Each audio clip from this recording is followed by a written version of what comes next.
Close your eyes, send salawat upon the Prophet, peace be upon him, and listen with your heart. आंखें बंद कीजिए, दरूद भेजिए और दिल से सुनिए.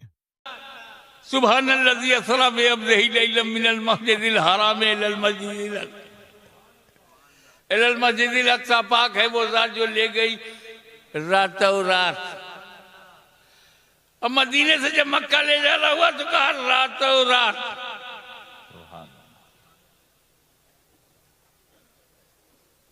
तो अली हुक्म हो गया है, मुझे रातों रात जाना है. मेरे पास काफिरों की कुछ अमानतें हैं. फला फला फला फला फला नाम बताए कि उनकी अमानत है. इतना टाइम नहीं है कि मैं दे के जाऊं. तुम ऐसा करो, मेरे बिस्तर पे सो जाओ. सुबह उठना, अमानतें बांटना, फिर मदीने आना.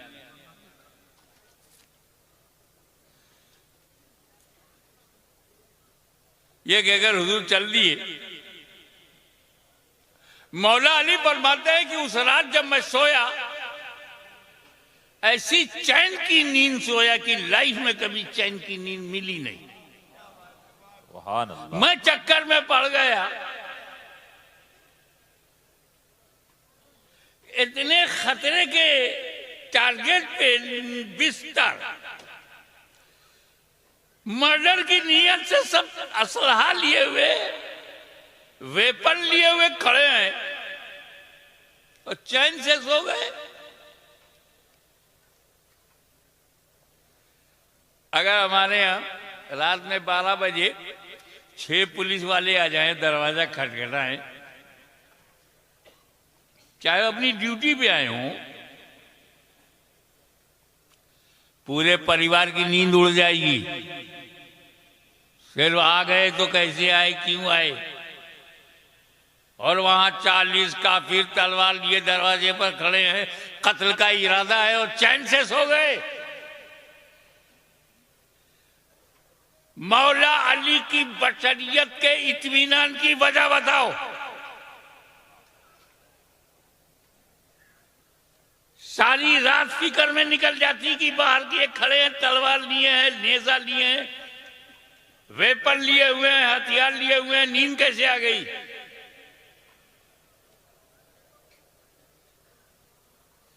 तो मौला अली के नींद आने में, और भी जिंदगी में ऐसी चैन की नींद नहीं आई. जब जान का खतरा हो तो चैन की नींद. ये हमारा देखना था, वो देख रहे थे कि जान का खतरा खत्म.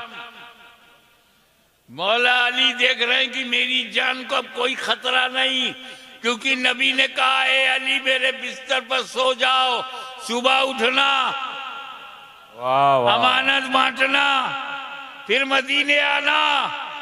अब अली को कभी भी मौत आ सकती थी, आज की रात अली को मौत नहीं आ सकती, क्योंकि नबी ने जिंदगी की जमानत ले लिया. सुभान अल्लाह, सुभान अल्लाह. सुबह उठना, अमानत बांटना, फिर मदीने आना. मेरा उठना जरूरी है, अमानत बांटना जरूरी है, मदीने तक पहुंचना जरूरी है, तो जिंदा रहना जरूरी है. चैन से सो गए. यहां पर एक बात याद आती है कि जिसकी गारंटी नबी ले ले,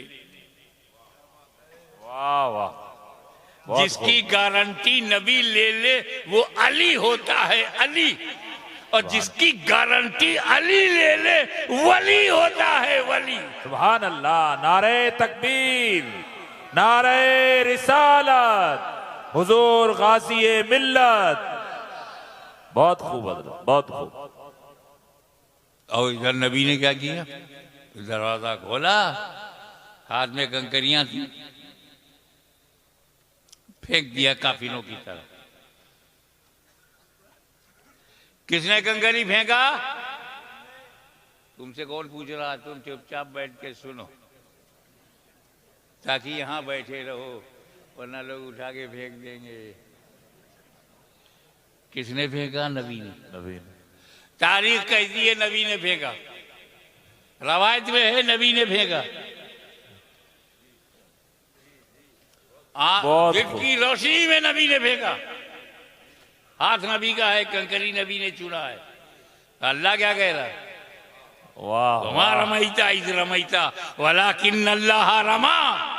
ए महबूब, जो कंकरी तुमने फेंकी, तुमने नहीं फेंकी, बल्कि अल्लाह ने फेंकी। सुभान अल्लाह, सुभान अल्लाह।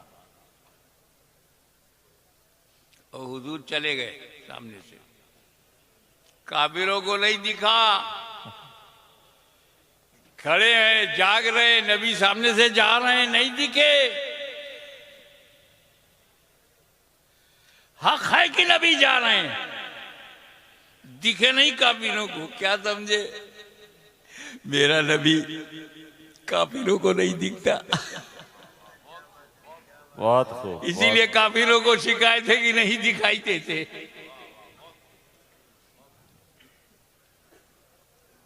अब अगर कोई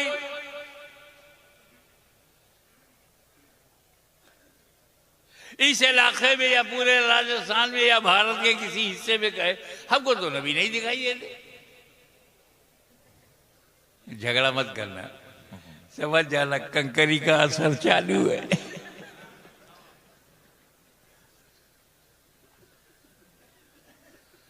नबी के फेंकने को अल्लाह ने अपना फेंकना कहा। फेंका कंकरी रसूलुल्लाह ने, कुरान कहता है फेंका है अल्लाह ने। फेंके रसूलुल्लाह, कुरान कहे फेंक रहा है अल्लाह। कितने करीब है अल्लाह से रसूलुल्लाह। सुभान अल्लाह, सुभान अल्लाह। बहुत खूब। दूसरी मिसाल, वमन युतिउ रसूल फक़द अता अल्लाह। जिसने रसूल की अताअत की उसने अल्लाह की अताअत की। अताअत कर रहे रसूलुल्लाह की, कुरान कह रहा है ये अताअत हो रही अल्लाह की। मैं युतिउ रसूला, जो मुतिउ रसूल हो गया वही मुतिउल्लाह। मुतिउ रसूल को मुतिउल्लाह कुरान ने कहा है।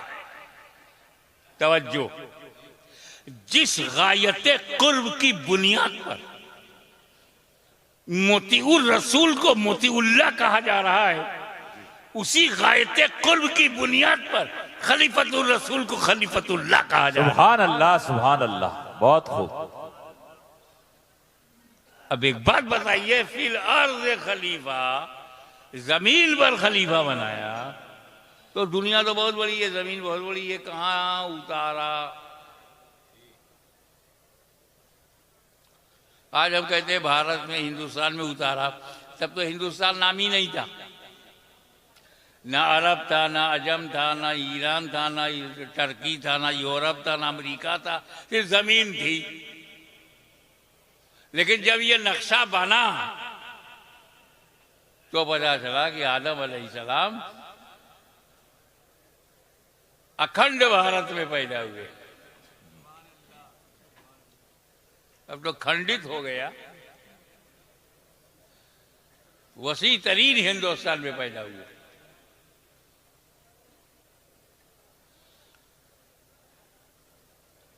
आदम अलैहिस्सलाम पहले इंसान, इसीलिए उनको अबुल बशर कहते हैं, बशर का बाप। उनसे पहले कोई बशर नहीं, और वो हिंदुस्तान की धरती पर आए। किसी ने कहा वो एक बहुत बड़ा गुनाह हो गया था, माज़अल्लाह, सुम्मा माज़अल्लाह, तौबा तौबा, आदम अलैहिस्सलाम को गुनाह हो जाए। अबे जब नबी गुनहगार होगा तो हम लोग कहाँ होंगे? खता हुई भी, किसी ने कहा खता इससे आदी हुई। क्या हुआ? अल्लाह ने मना किया था, खा लिया। अल्लाह ने मना किया था और खा लिया। अबे वो गहराई में नहीं जाएगा, वो खाएंगे कैसे? खिलाना पड़ेगा। खिलाऊं कैसे? बहाना बनाना पड़ेगा। अंदर घुसो ना, गहराई में जाओ ना, ऊपर तैरोगे तो खाली कचरा मिलेगा। डीप में जाओगे, अंदर जाओ तो ना मोती मिलेगा ना समंदर से। आदम अलैहिस्सलाम ने खा लिया, ना फरमानी हो गई। वाह! अरे जब अल्लाह ताला ने ये जन्नत बनाई थी तो क्या मियां बीवी के लिए बनाया था? पागल हो। बहुत खूब, बहुत खूब। आदम अलैहिस्सलाम से लेकर क़यामत तक जितने जन्नती हैं सब उसमें एडजस्ट हो जाएंगे। कितनी बड़ी जन्नत है, दुनिया से कितनी बड़ी है। इतनी बड़ी दुनिया दी आदमी के लिए नहीं है तो उतनी बड़ी जन्नत सिर्फ आदम और हव्वा के लिए। जन्नत में बच्चे पैदा नहीं होंगे तो खाली ये दो ही रहेंगे, इसके लिए अल्लाह ने बनाया है। इसको भरना है कि नहीं? तो भरेंगे जब बच्चे होंगे। बच्चे जन्नत में होते नहीं और ना होंगे तो ये भरेगी कैसे? दुनिया में डालो। तब कहा गया खाना मत। आदम अलैहिस्सलाम अल्लाह के नबी है, मासूम है, खलीफा है। मासूमियत खाने नहीं देगी। बहुत। ये खाएंगे नहीं तो बाहर जाएंगे नहीं, बाहर जाएंगे नहीं तो औलाद होगी नहीं। अल्लाह की हिकमत यह है कि जमीन पर जाए और औलाद हो। मना यह है कि उसे खाना मत। आदम मासूम है, खाएंगे नहीं, छुएंगे नहीं। जब खाएंगे नहीं तो बाहर जाएंगे नहीं तो क्या होना? तो अल्लाह ताला ने अपने करम से आदम के ज़हन पर पाकीज़ा गफलत का पर्दा डाल दिया। वाह वाह। ज़हने आदम पर पाकीज़ा गफलत का आदम, ताकि आदम गफलतन खाने में हिकमतन निकाल दूं। तो ये आदम की खता नहीं, आदम की अदा है। गुयूर मुसलमानों, खुदा की कसम अगर ये खता है तो हाशमी अपनी जिंदगी की सारी नेकियां इस खता के बदले में देने को तैयार है। ये खता नहीं, अदा है।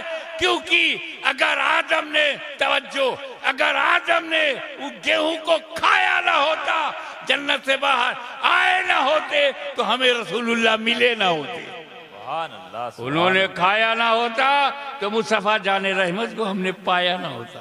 सुभान अल्लाह। अब भारत में आए, यहाँ में आया, सूजा शरीफ में जब मैं आया, क्या कहने, बना बनाया सब कमरा है, बना नहीं, बनी बनाई बिल्डिंग है, दारूम बढ़िया है, काली चल रहा है, जबरदस्त लोगों का हुजूम है। अब पहले से ही कमरे के मालिक मौजूद हैं। मैं यहाँ आया तो सब दूसरे मालिक मौजूद अपने कमरे में रख लिया मुझे।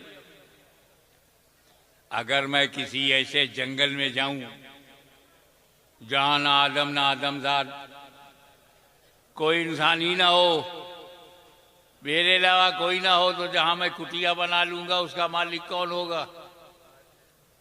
मैं ही तो होऊंगा ना, दूसरा कोई आदमी है ही नहीं जो क्लेम करे। थार के अंदर तो बहुत कुछ है ना भाई, ये मालिक है वो मालिक है।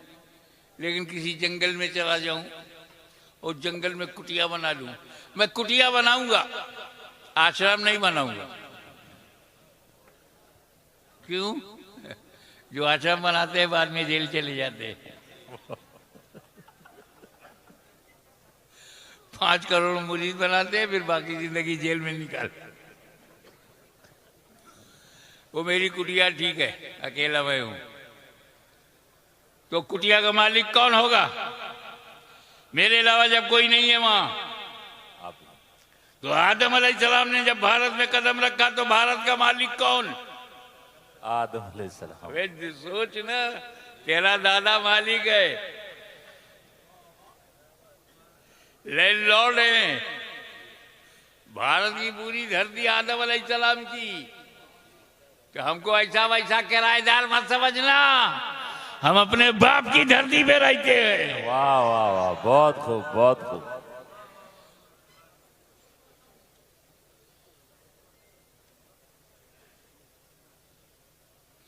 मगर ला साहब खल गया, लग गई इबलीस को। आइए थोड़ा सा जाने। इबलीस, शैतान,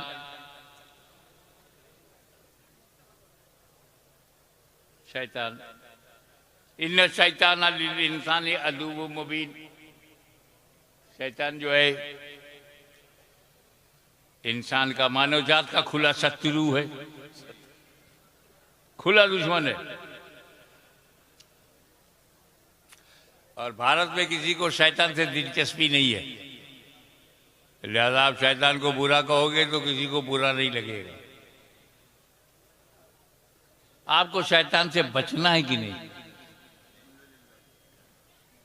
पूरे मजमे की क्या राय है? शैतान से बचना है। जी जी। खाली इरादा करो, हाथ मत उठाओ। शैतान से बचना है क्या? बचना है। कैसे बचोगे? पहचानोगे तब बचोगे ना। पहचानोगे नहीं तो बचोगे कैसे? 2 साल का लड़का कोबरा नहीं पहचानता, कोबरे को देख के खेलने जा रहा, बाप ने जल्दी पकड़ लिया, बेटा वो कोबरा है, तू नहीं पहचानता, मैं पहचानता हूं।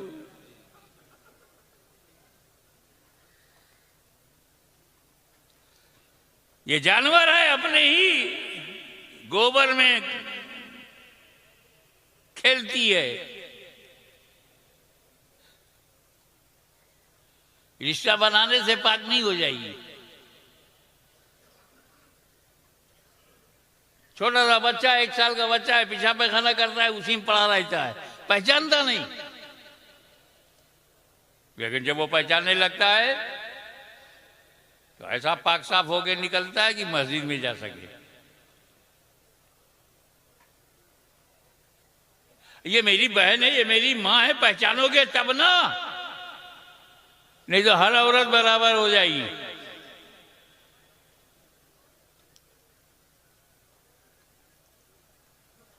माँ बाप से बढ़कर के कोई रिश्ता नहीं है, पहचानोगे तब ना। मेरा बाप ना होता तो मैं ना होता, पहचानोगे तब ना। मेरी माँ ना होती तो मैं दुनिया में वेलादत न होती, जब पहचानोगे। इबलीस से बचना है तो पहचानो, पहचान जाओगे तो बच जाओगे। चलो पहचान है। हजरत कई मिनट लगेगा इबलीस को पहचानने में? अरे मैं सेकंडों का मामला है।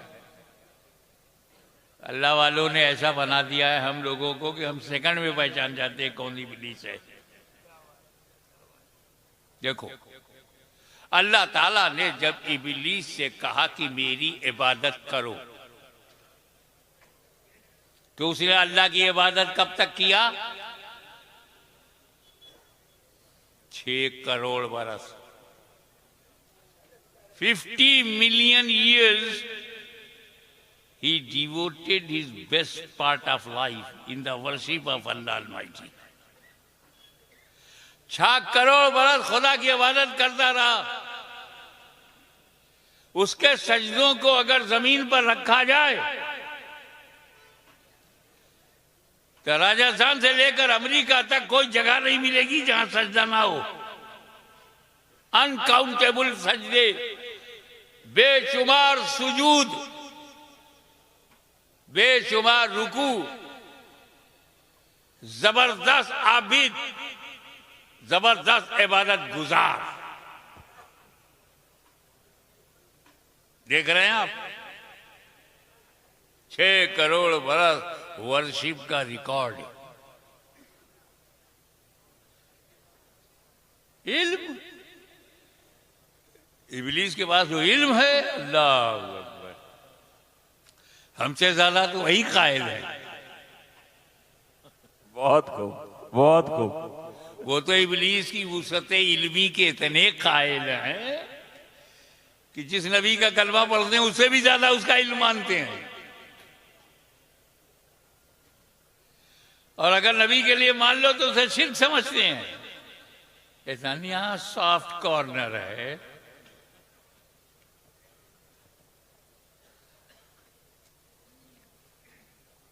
8 अरब लोगों के दिल में क्या चल रहा है वो जानता है। इस वक्त अमेरिका के नेता के मन में क्या चल रहा है और भारत के जानता है। घुसता है दिल में, रगों में दौड़ता है, इरादा बदल देता है। ऐसा इल्म है। अल्लाह अकबर। और दर्जा, position, the door of paradise was open for him 24 hours. जन्नत का दरवाजा खुला, जब चाहे जाए, जब चाहे आए।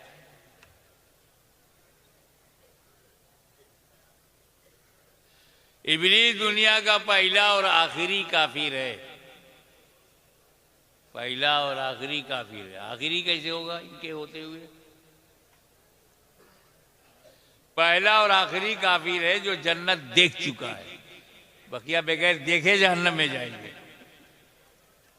पोजीशन ये कि जन्नत का दरवाजा खुला है। इबादत का रिकॉर्ड ये कि 6 करोड़ बरस तक खुदा की इबादत करता रहा। इल्म का आलम यह है कि वुसअत इल्मी की कोई हद नजर नहीं आ रही है और काफिर हो गया। अबा वस्तकबरा व काना मिनल काफिरीन। उसने घमंड किया, अड़ गया। काना मिनल काफिरीन, काफिरों में हो गया। ये अल्लाह कह रहा है। काफिर को काफिर अल्लाह कह रहा है। बहुत लोग अल्लाह को तो रोकते नहीं, हमें रोकते हैं। वहां रोक नहीं पाएंगे।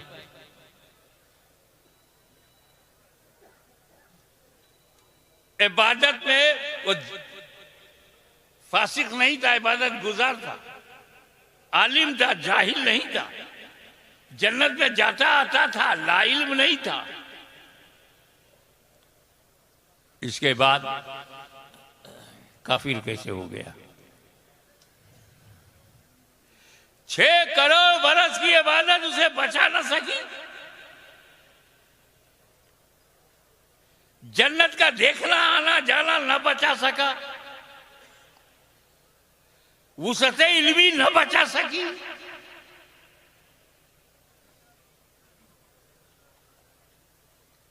नबी से कहा अल्लाह ने कि आदम नबी अलैहिस्सलाम की ताजीम की सजदा करो, ताजीमी सजदा करो। ना बोल दिया।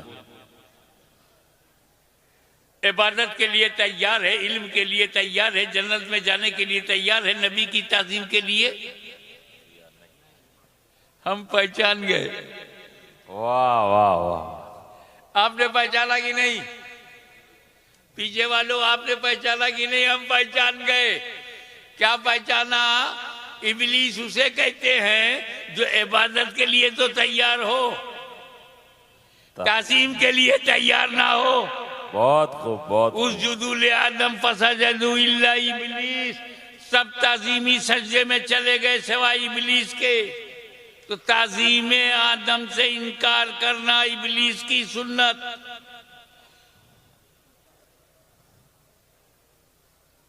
नबी की ताजीम से इनकार करना इबादत से नहीं। और यही पहचान उसके मानने वालों की भी है।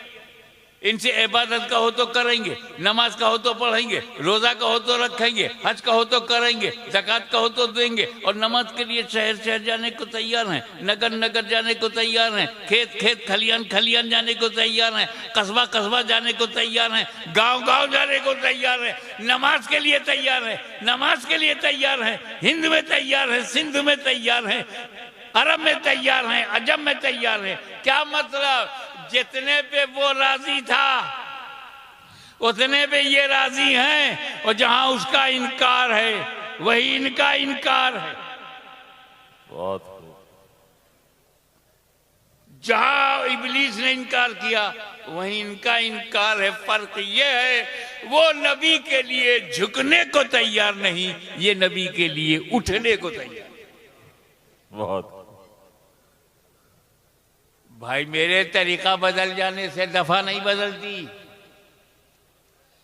हमारे इंडियन पेनल कोड में है 302 मर्डर। तो चाकू से मारो तो 302 है, करौली से मारो तो 302 है, 303 से मारो तो 302 है, .22 से मारो तो 302 है, गर्दन दबा के पटक के मारो तो 302 है। तरीका बदलने से दफा नहीं बदलती। अदालत में हीरालाल ने कहा, जज साहब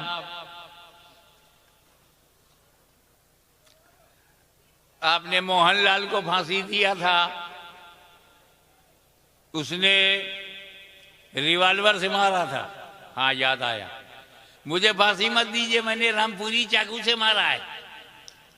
तो जज कहेगा मारा तो है, तरीका बदलने से दफा नहीं बदलती। चाहे रिवॉल्वर से मारो चाहे रामपुरी चाकू से मारो, मर्डर इज मर्डर। तो तरीका बदलने से दफा नहीं बदलती तो सजा भी नहीं बदलती। तो चाहे नबी के लिए झुकने से इनकार हो चाहे उठने से इनकार हो, तरीका बदलने से दफा नहीं बदलती, और जब दफा नहीं बदलती तो सजा भी नहीं बदलती। वाह वाह वाह। अब जरूरत क्या थी कि आदम अलैहिस्सलाम को खलीफा बनाया जाए? अरे खलीफा की जरूरत ही तब होती है जब असल तक ना जा सको। वाह। असल तक ना जा सको तो उसके नायब तक जाओ। असल तक नहीं जा सकते, तुम महदूद हो वो लामहदूद है, तुम अंत हो वो अनंत है, तुम सीमित हो वो असीमित है, तुम लिमिटेड हो वो अनलिमिटेड है। इसलिए जरूरी है कि उसके खलफ को ढूंढो। अल्लाह का खलीफा बनाया नहीं जाता, पाया जाता है। आदम खलफ है, नबी अल्लाह का खलफ है, खलीफा है, और खलीफतुल्लाह तक जाने से अल्लाह तक जाना। तो जो असल है वहां तक ना जा सको तो उसके नायब उसकी खलीफा तक चले जाओ। अब ये इतनी बड़ी बात है, इसको कैसे समझाऊं, आम लोगों को कैसे समझाऊं? तो एक बात दिमाग में आ रही है, मेरे डेली प्रैक्टिस में है तुम्हारे। या अय्युहल्लज़ीना आमनू इज़ा कुंतुम इला सलाति फ़ग़सिलू वजूहकुम, आखिर तक। ईमान वालों, जब नमाज का इरादा करो तो वजू का हुक्म है, फ़ग़सिलू वजूहकुम, अपना चेहरा धो। पहले क्या धोना चाहिए? कुरान में पहले चेहरा धो। आप पहले क्या धोते हो? ये किसने कहा तुमको कुरान के खिलाफ करने के लिए कि पहले हाथ धोते हो, फिर कुल्ली करते हो, फिर नाक में पानी डालते हो, उसके बाद वो चेहरा धोते हो? ऐसा कुंतुम इला सलात फ़ग़सिलू वजूहकुम, अपने चेहरों को धो। तुम हाथ धोने लगे तो किसी ने कहा भाई वो फर्ज है, चेहरा धोना फर्ज है, वो अल्लाह ने फर्ज बताया है, ये हाथ धोना कुल्ली ये सुन्नत है। सुभान अल्लाह सुभान अल्लाह। ये सुन्नत की क्या जरूरत? कहा बाबा कुरान ने यही कहा ना, चेहरा धो पानी से। पानी कैसा हो, चाहे जैसा, तो सुन्नत ने बचा लिया। वाह वाह वाह। पहले हाथ में लेकर रंग देख लो, रंग सही हो तो मुंह में लेकर के जायका देख लो, जायका सही हो तो नाक में डाल करके उसकी महक देख लो। वाह। और जब पानी पाक साफ हेल्दी हो तो फ़ग़सिलू वजूहकुम।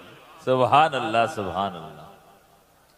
किसी ने तो कहा गया सुन्नत इकमालुल फर्ज फी महल्लिही, सुन्नत की तारीफ यही है, इकमालुल फर्ज फी महल्लिही, फर्ज की कमाल पैदा कर दे।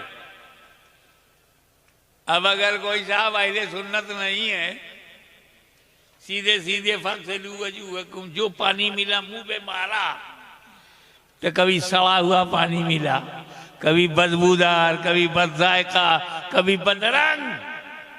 सुन्नत ने बचा लिया हमारा रंग।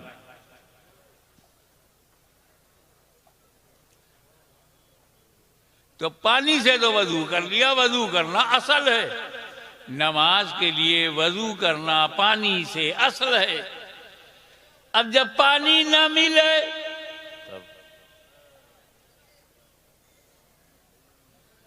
तो तयम्मुम किस चीज से? मिट्टी से।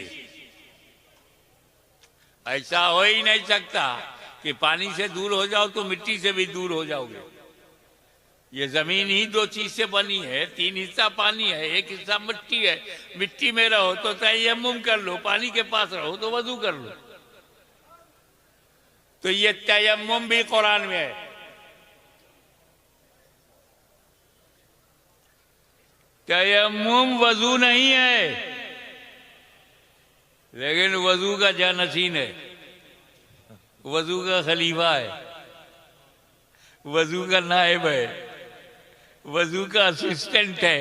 अब मैं तुम्हें समझाने के लिए ये सब कह रहा हूं कि खलीफा असल का नायब होता है।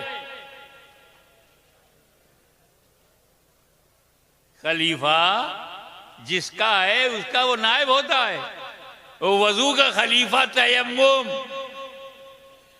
पानी तक जाने की कुदरत नहीं, पानी मिल नहीं रहा है तो तयम्मुम कर लो। ये खलीफा है। क्या मतलब?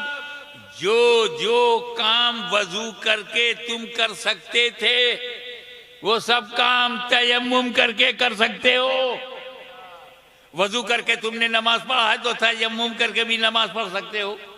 वजू करके तुमने फजर जोहर असर मगरिब इशा पढ़ा है तो तयम्मुम करके भी फजर जोहर असर मगरिब इशा पढ़ सकते हो। वजू करके तुम मस्जिद में गए थे तो तयम्मुम करके भी जा सकते हो। जो जो फैज वजू से मिलता था वो सारा फैज तयम्मुम से मिलता है। तो जो जो करम रब का मिलता है वो रब के नबी से मिलेगा। जो नबी से मिलता था वो नबी के खलीफा से मिलेगा। बहुत खूब। अल्लाह का हर वली खलीफतुल नबी है, सुभान अल्लाह। जैसे हर नबी खलीफतुल्लाह है। वाह। तो क्या मतलब कि नबी तक जाना अगर आसान ना हो तो वली के कदमों में चले जाओ, क्योंकि हर वली नबी का खलीफा है, सुभान। नायब है, असिस्टेंट है। तो जो फैजान नबी से दुनिया को मिला वही फैजान वली से मिलेगा। इसलिए कि रब ने फरमाया वलाकिन रसूल अल्लाह है व खातमुन नबिय्यीन। आप अल्लाह के रसूल हैं और आखिरी नबी हैं, लास्ट एंड फाइनल प्रॉफिट। आपके बाद कोई नबी नहीं आएगा। नबूवत का दरवाज़ा बंद हो गया और इमामत का दरवाज़ा खुला है, गौसियत का दरवाज़ा खुला है, विलायत का दरवाज़ा खुला है, तौबा का दरवाज़ा खुला है, बुजुर्गी का दरवाज़ा खुला है, हिदायत का दरवाज़ा खुला है, गाइडेंस का दरवाज़ा खुला है, वली के आने का दरवाज़ा खुला है। एक और बात, आदम अलैहिस्सलाम से लेकर हुजूर सल्लल्लाहु ताला अलैहि वसल्लम तक अगर 50,000 बरस माना जाए तो 50,000 बरस में कितने नबी आए? कितने नबी आए? 1.25 लाख, 1,24,000 कमोबेश। 50,000 बरस में 1.25 लाख आए और 1400 बरस में सिर्फ राजस्थान में 1.25 लाख वली है, गुजरात में 1.25 लाख वली है, यूपी बिहार में 1.25 लाख वली है, करोड़ों अरबों खरबों वली आ गए 1400 बरस में। लाखों करोड़ों अरबों वली, गांव गांव वली, कस्बा कस्बा वली, शहर शहर वली, हर सूबे में वली, हर मुल्क में वली। क्या मतलब? पानी क्या आना बंद हुआ और तयम्मुम का दरवाजा क्या खुला कि तयम्मुम वाले बढ़ गए? नबूवत का दरवाजा क्या बंद हुआ, विलायत का दरवाजा कैसा खुला रहा कि हर जगह वली ही वली।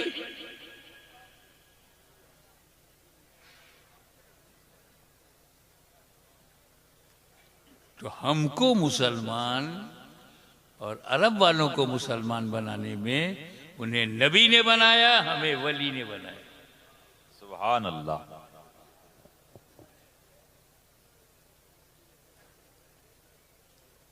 अब देखें आप, ये कृषि जानते हो, कृषि, खेती बाड़ी, कल्टीवेशन, इसमें 3 बात किसान के लिए बड़ा जरूरी है। अब यहाँ किसान लोग हैं इसलिए उनके मतलब की बात बोलूं। किसान देखता है कि जो बीज भंडार से हम बीज लाए हैं, ये बीज जिंदा हो, मजबूत हो, मरा हुआ ना हो, बुझा हुआ ना हो, सड़ा हुआ ना हो, बीज अच्छा हो। दूसरी बात देखता है कि जमीन उसके अनुकूल हो, मिट्टी जो है फेवरेबल हो, और तीसरी बात वो देखता है कि वातावरण उसके मुताबिक हो। इसीलिए पंजाब का चावल जो है वो सूजा शरीफ में नहीं बोया जाता, निकलेगा ही नहीं। यहां मक्का पैदा होगा, मकई। आसाम की चाय की पत्ती यूपी में बो दिया जाए तो खलास, क्योंकि बीज तो अच्छा है, जमीन फेवरेबल नहीं है, अब वो हवा मुआफिक नहीं है। मेरे नबी ने जब चाहा कि इस्लाम की खेती सारी दुनिया में फैला दी जाए,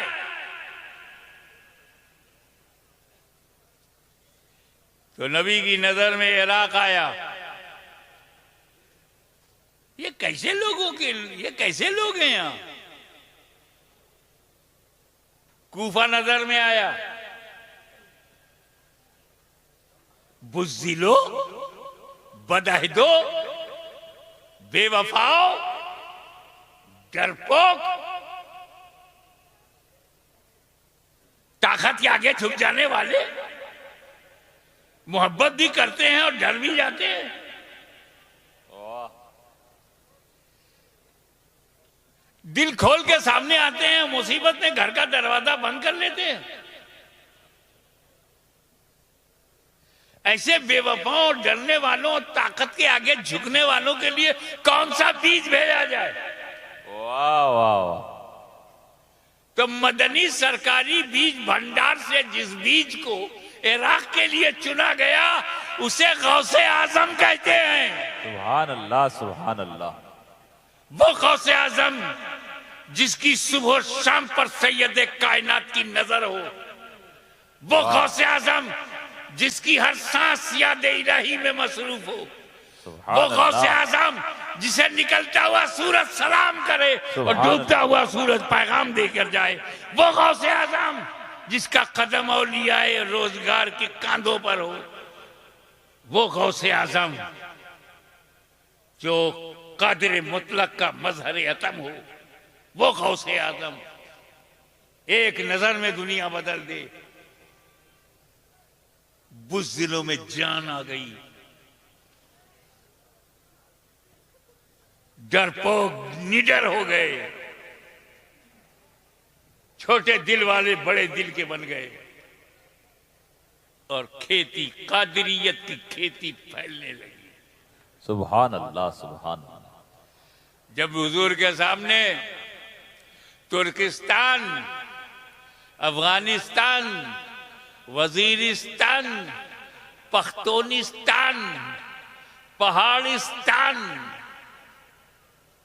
पत्थरिस्तान, यहां कौन सा बीज भेजा जाए? इतने सख्त दिल हैं ये लोग। मैं अपनी एक मिसाल देता हूं। मैं जूनी मस्जिद बंबई में था, एक काबुल से ताजा ताजा साहब आए थे कारोबार के लिए बंबई में। मैंने उनसे पूछा आपके कितने बच्चे हैं? बोला 2 बेटा मेरा है, 2 अपनी अम्मा का है। ये तो मेरे लिए बाउंसर था। 2 तुम्हारे हैं, 2 अम्मा के हैं। इसका क्या मतलब? कहा दो है, बंदूक उठा कर शिकार कर लेते हैं, वो बेटे मेरे हैं, अभी दो बच्चे हैं, वो बंदूक नहीं उठा पाते, अभी अपनी अम्मा के हैं। ऐसे पत्थर दिल लोगों के लिए कौन सा बीज भेजा जाए? तो मदनी सरकारी बीज भंडार से जो बीज वहां भेजा गया उसे नक्शबंद कहते हैं। वाह वाह वाह। तुम कड़क हो तो सिलसिला भी कड़क है। और जब मेरे नबी की आंखों के सामने भारत आया, वाह। हिंदुस्तान के लिए कौन सा बीज भेजा जाए, तो हिंदुस्तान के माहौल पे नजर पड़ी, अरे ये तो अजीब और गरीब मुल्क है।